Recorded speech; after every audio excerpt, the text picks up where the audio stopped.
Good morning. Whoa. Good morning, everybody. Welcome back to the channel. Guys, on today's upload, we're gonna do things a little bit different, and I'm gonna do something I've actually never done before. We are gonna put in a fuel filter on a B6 Audi S4. So let's dive straight into it.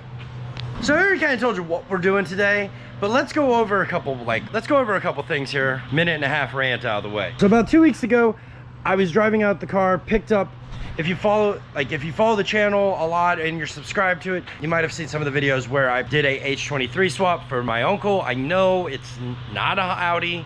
This is not a Honda channel. It's an Audi channel, right? It's a VAG channel. But you know what?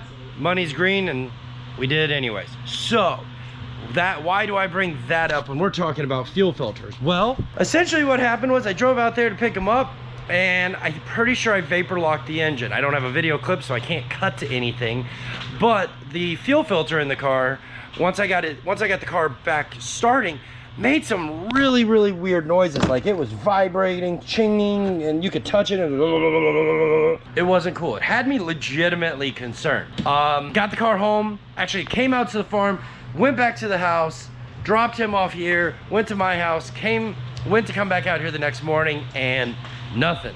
The car would just crank and crank and crank and crank and crank.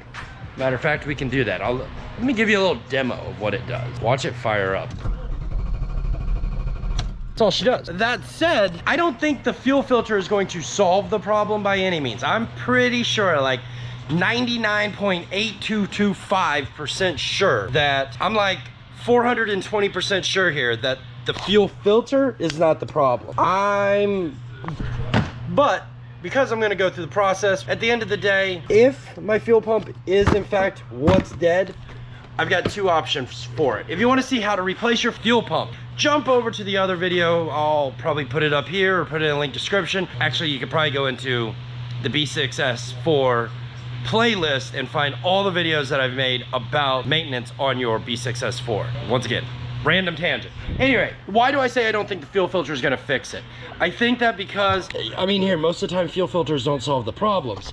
However, if it's original to the car, it's got like 155,000 miles on it, which definitely could mean it's super clogged and can't get fuel through it. 100% possible. If I could crack the fuel rail and you guys would see that there's no fuel coming out of the rail. I mean, do I do that? Screw it, let's do it real quick.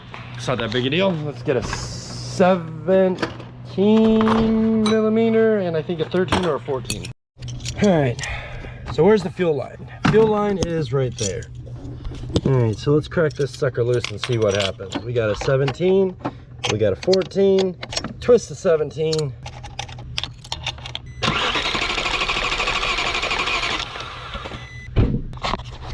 And we get nothing. So that's why I think it's the fuel pump. The reality is that if I have a clogged fuel filter, it's theoretically possible for it not to allow any fuel. Hey Ted, you be on camera, Ted? Oh, where'd you go? Where'd you go? Oh. That's Ted the Toad. He comes and goes when he wants. It's theoretical. I was saying it's theoretically possible for the fuel filter to be so clogged that we don't get any fuel to the rail. It's theoretical.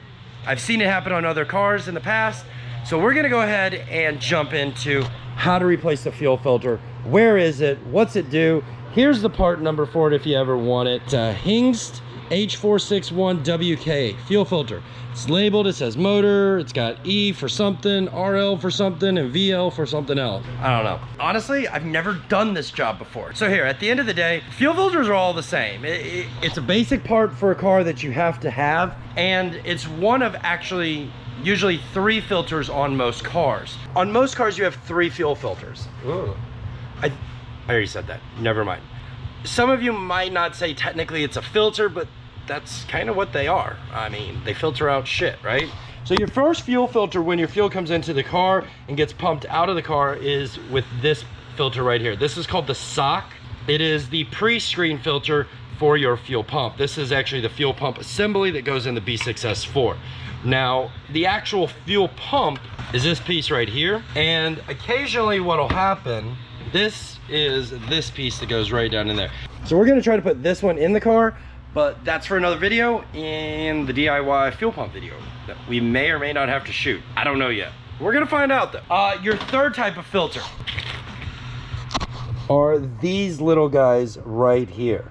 Now, you're probably saying, Jack, I've never seen those. Where are those located? How often do I need to change them? And all of those questions I've answered in another DIY video. All those questions I answered in another DIY, but the general gist is these filters are the fuel injector filters. They go in the top of the fuel injector. I did a video all about how to replace these, how to rebuild the injectors, and I actually did it on a 2002 Audi S4. The DIY fits anything with port injection. It's a pretty much universal how-to. So if you want to see that or need to know how to do that, once again, jump over to the DIY playlist and you can find videos like that in there. None of that's why we're here. That is technically all the filters that are in your system.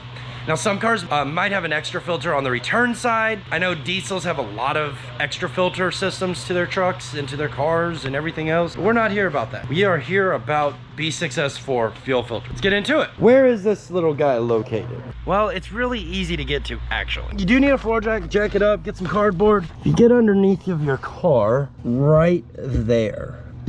Located just behind the passenger rear door.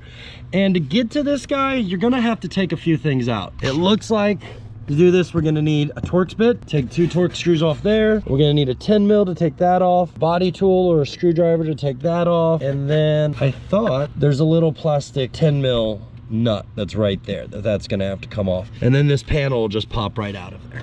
So let's get some tools.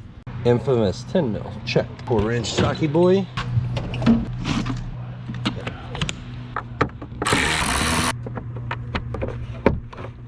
Come on, you POS. I know, you were being a goof. We're gonna have to, so you're supposed to, in order to get these out, you're supposed to be able to pull up this center. This one's been broken before, so we're just gonna replace it with a new one while we have it out.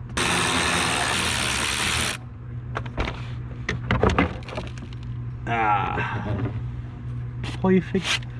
Now that one didn't actually have to come out all. Looks like that panel just slides up around it. So it looks like everything is just quick connected together. So you should just be able to push these tabs and pull it off. And then it looks to be like there's a Torx bit rusted down inside of there. So maybe a T25, maybe a T27. We're gonna have to get a wire brush on that and get that cleaned up. There's one thing you wanna make sure of when you're doing this is that anytime you got Torx sockets or Allen sockets that have any sort of rust or grime in them, make sure you clean them out really, really well, because it's very easy for you to strip them out and kind of be up shit's creek. There was something else I was gonna add here, but maintenance intervals on fuel filters. Average maintenance interval, so your average maintenance interval for a fuel filter is usually between 80 and 100,000 miles. I don't necessarily know if this one's ever been replaced in the car's life. Here, I've only owned it for about 20,000, somewhere between 15 and 20,000 miles, give or take. But with that said, additionally, anytime you have to replace a fuel pump in your car, always, always, always replace the fuel filter. It's a longevity, and it's one of those like preventative maintenance things, because if you have a clogged fuel filter on a brand new pump, it's going to cause the pump to work extra hard to do the same job, and that ultimately just results in poor fuel trims, poor fuel economy, and honestly more wear and tear on the fuel pump, resulting in premature of your pump that you just put in. And no one wants to do it twice. I mean, come on, if this one lasts 150,000 miles, 55, I'm not gonna have to do this again until 300,000 miles. So I'm pretty happy with it. Let's get a wire brush, let's get that Torx bit cleaned, and let's keep moving forward. It's kind of a Torx bit, it's more like what's left of one. Ha! Beat you. Just a little persistence, a little bit of patience, 5 minutes, five extra minutes of work, and now we got that screw out. Take it to the wire wheel and we can get that cleaned up a lot better. All right, good. So we can get this filter out. So we should just be able to pop these lines off is what it looks like. Looks like these just have little clips on them. This side looks like it's got little push clips. Yeah, that's what those are. Those are little push tabs. So this side has this little tab right here. You just push that in and it should just pop right off. We're just gonna slide that thing over there. This one looks exactly the same, so just gonna push that tab in and it should pull it off there. Might be a little difficult here, but we're gonna try it again. See if we can get this one in view for you guys. Don't have any open flames right now. Pretty obvious, but you never know. There we go. That one popped right off of there as well. Ooh, that's lots of fuel, lots of fuel. So that looks like, that's a fuel 2 motor. What is that? That's J, that's motor, okay. How do we get these ones off now? These ones look like they've got 2 little lock tabs, maybe on both sides. So those twist, push, what do they do? There's a long notch here, so I'm assuming that these maybe slide up. Let's do some prying on some stuff and see what happens here. Interesting, does that push? Does that push? No, but it does slide. It is sliding. I don't know. It's interesting. Ow! Karma's telling me to stop before I break something here. So these ones are a little bit more tricky. I found out we got to get these clips to slide up, and then this whole thing will pop out. So it's definitely a two-handed job here. So we're gonna try to use this little plier action that I have here. Let's see if we can wensel these forward. There we go. So basically what I did there was just took a pair of pliers, got these little spark plug pliers, and I was able to grip both of these prongs and use it on just enough force to also pull it loose. So we're gonna try that again here. I thought at first that these clips just slide forward, and I guess I was wrong. They don't really slide so much as they pinch. And then a wiggle. Push that one in, wiggle it backwards. Tell you what, these GoPros take a freaking massive beating from me. Non-stop, non-stop. All right, let's get this new filter in here. I don't know how well you guys are actually seeing what's going on, so we'll try to, hopefully this will turn out well. I should just be able to slide it out of there. Maybe this way. There we go. Get this one up in there. So we got one line in the back, that one on. There we go. Take our blue line, that one goes on the back side. Should just be able to clip that in there. Just be able to clip that blue line back in. It should just go. Maybe take our tool here, give it a little squeeze, and there we go. The last one. Perfect. All right, let's get our screw back up in there. And let's see if this sucker's gonna fire up on just a fuel filter. Can't forget to clean our screw though. All right, clean screw up in there.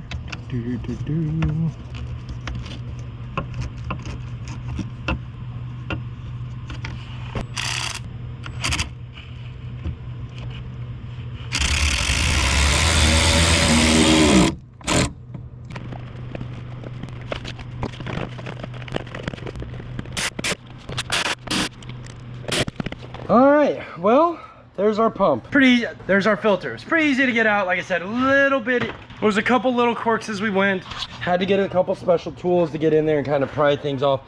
But this thing is heavy, very, very heavy. And it's not supposed to be.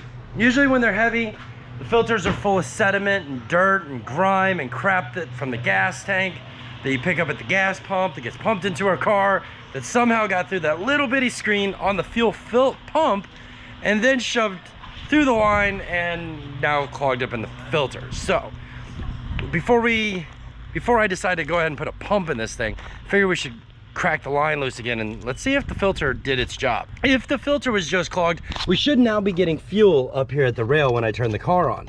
If not, well, we know we're gonna need to put a pump in it. So let's see what happens here.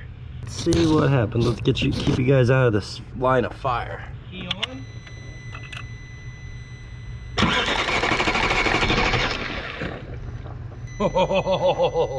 Oh, that was a lot of fuel. I seen it come rushing out. It went everywhere. So that's a good thing.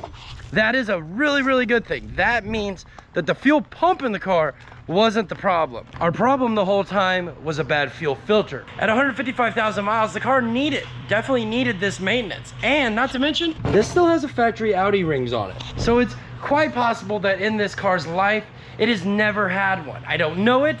I could probably call Audi and be like, hey, have you ever put this on there? Check the VIN, and they'll be able to tell me the service history. But the likely odds are here is that it never did. So let's go down that path for a second. Let's continue to say that the car never had a filter. What kind of damage might that have done to the fuel pump? Now, before I get into it, I'm not gonna say, hey, rush out and replace your fuel pump either.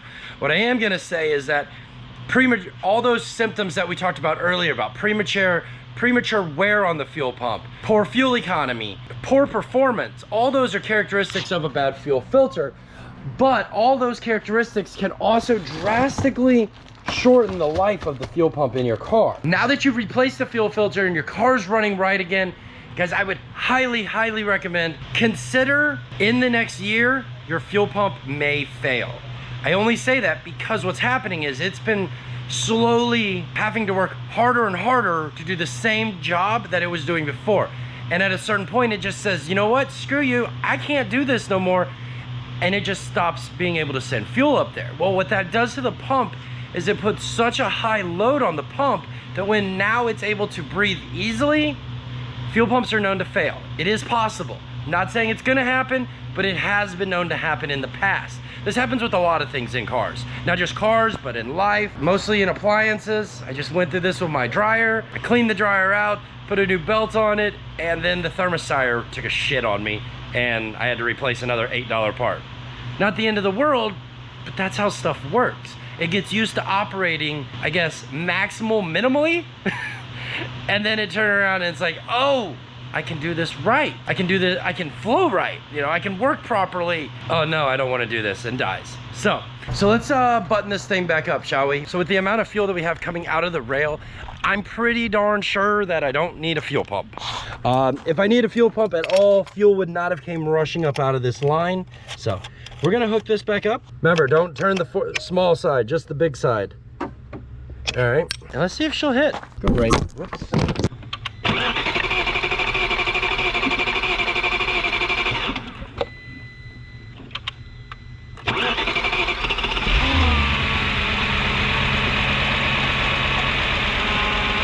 What have we learned? We have learned that don't always jump to the most expensive part to fix your car, because sometimes it's the cheap $30 part that does the best work. Also, we've learned that we should always do our maintenance interval. Definitely should be changing our fuel filters at least every 3 to 4 years. Change your fuel filter. $30 part, it's gonna get clogged, and it could leave you stranded. And kind of to go with that, it's one of those parts that, hey, if it was me, I'd buy it, have one sitting on the shelf ready to go for you. I know now that I have changed it, I'm gonna set my interval reminder for 4 years from now, and we are going to go ahead and put a new filter in it if I don't hit 300,000 miles before 4 years. Highly unlikely, but here, you never know. All right, guys, so it looks like we saved probably about $1,000 to $1,500. Rough estimate.